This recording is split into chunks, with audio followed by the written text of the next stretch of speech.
Hi నమస్తే welcome to Myra media. నేను మీ కేవీఆర్. తిరుమల తిరుపతి శ్రీవారి లడ్డు వివాదం అటు తిరిగి ఇటు తిరిగి చాలా మలుపులు తీసుకొని చివరికి వైఎస్ జగన్మోహన్ రెడ్డి పర్యటన వాయిదాతో ఒక కంక్లూజన్కి వచ్చిందనమాట.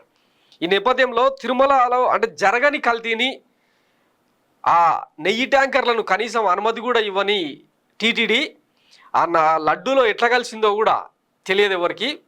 కానీ దీన్ని మాత్రం పదే పదే చంద్రబాబు గారు తన మాటలతో చేతలతో ఆ తిరుమల శ్రీవారి పవిత్రతను విశిష్టతను దెబ్బతీసేలాగా ఎట్లా బిహేవ్ చేస్తూ ఉన్నారో చూస్తూనే ఉన్నాం.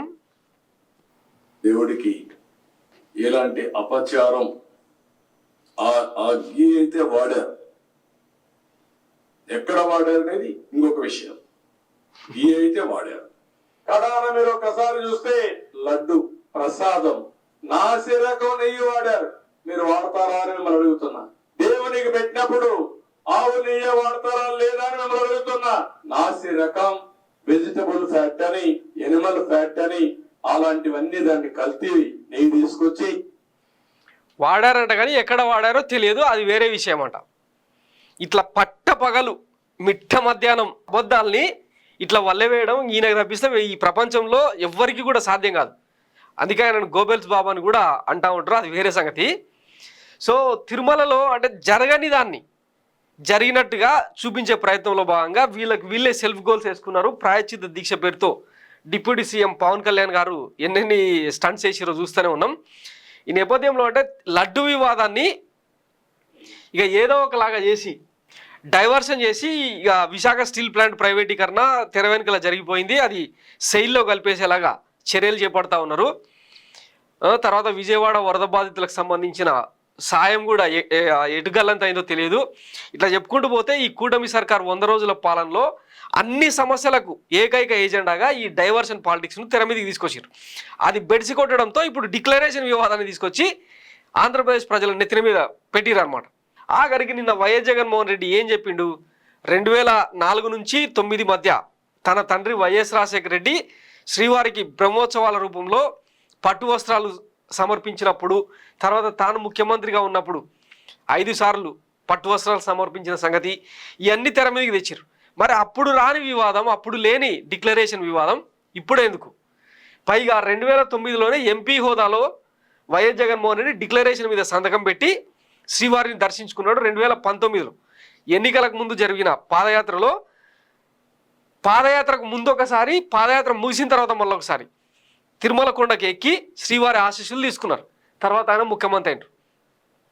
ఇంకా ఇంత క్లియర్గా ఉన్నప్పుడు పైగా 2020లో సుధాకర్ బాబు అనే ఒక వ్యక్తి ఈ డిక్లరేషన్ వివాదం ఏంటో తేల్చండి అని చెప్పి హైకోర్టుకు వెళ్ళడంతో హైకోర్టు ఒక క్లియర్ కట్ తీర్పు ఇచ్చింది.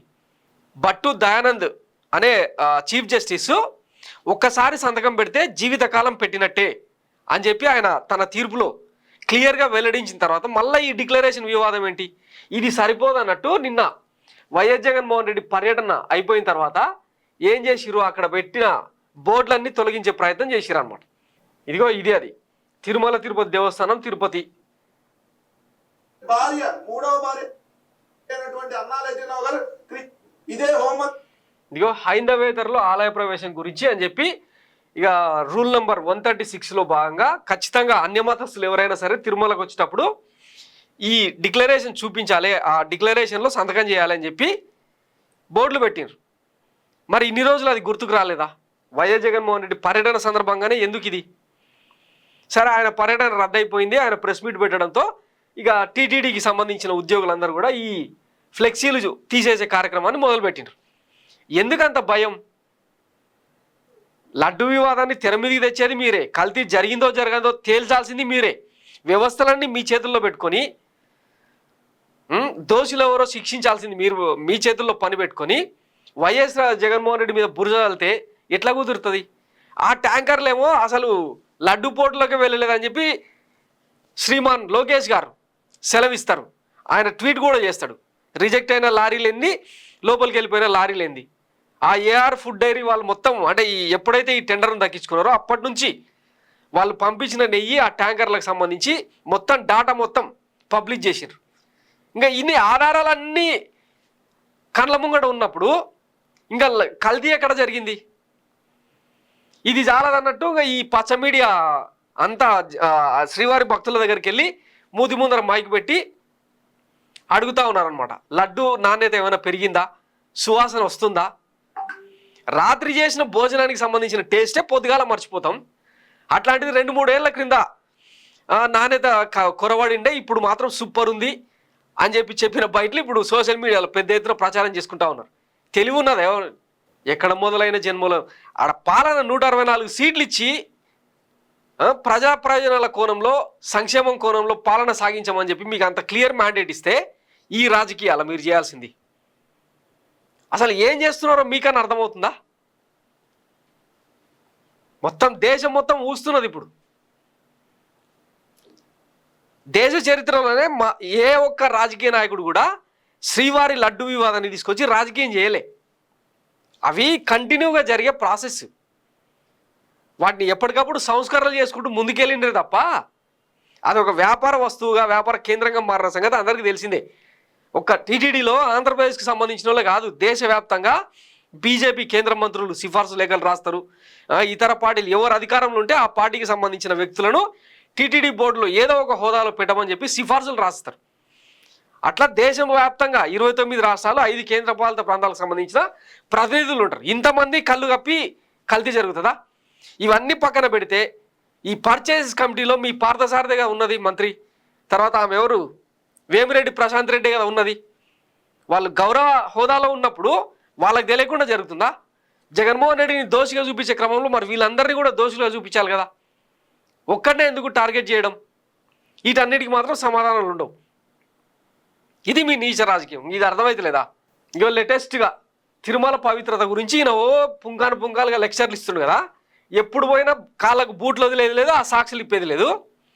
ఇప్పుడు లేటెస్ట్గా మద్యం టెండర్లు పిలుస్తున్నారు కదా. రాష్ట్రంలోనే అత్యధికంగా తిరుపతిని మద్యరహిత ప్రాంతంగా ప్రకటించింది టీటీడీ ఒకప్పుడు. అట్లాంటి ఏరియాలో 240 వైన్ షాపులకు పర్మిషన్లు ఇస్తూ జీవో జారీ చేసిండ్రు.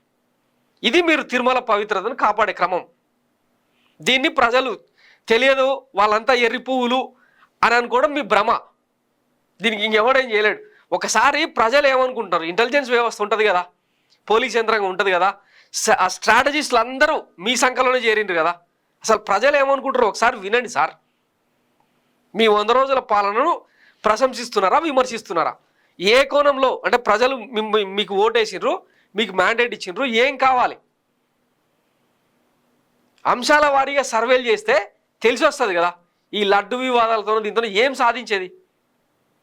ఇవన్నీ అడగకూడదు. మనం అడిగితే బెదిరింపులు, కేసులు, కోర్టులు ఇవి అన్నట్టు. సో ఇది మిత్రులారా, తిరుమల పవిత్రతను కాపాడే క్రమంలో ఆ లడ్డు వివాదం అయిపోయింది. దాన్ని డిక్లరేషన్ వివాదంగా మార్చే క్రమంలో ఇదంతా జరుగుతూ ఉంది. మొన్న వైఎస్ జగన్మోహన్ రెడ్డి ఎప్పుడు 25వ తారీఖున పెట్టాడు అనమాట. 28 రోజు నేను తిరుమల శ్రీవారిని దర్శించుకుంటా అని చెప్తే ఇంకా దీనికి పోటాపోటీ దర్శనాల పేరుతో పవన్ కళ్యాణ్ గారేమో 1వ తారీఖున నేను వెళ్తా అంటాడు, 4వ తారీఖున చంద్రబాబు గారు. ఇప్పుడు ఈయన పర్యటన రద్దు కావడంతో వాళ్ళ పర్యటనలు కూడా ఇంకా లేవు లైమ్ లైట్లు. ఇది మన చిత్తశుద్ధి.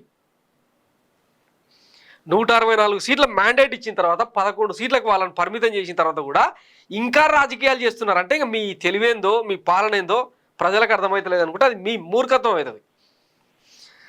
సో ఇది మిత్రులారా, thanks for watching my media. నేను మీ కేవీఆర్. Thank you.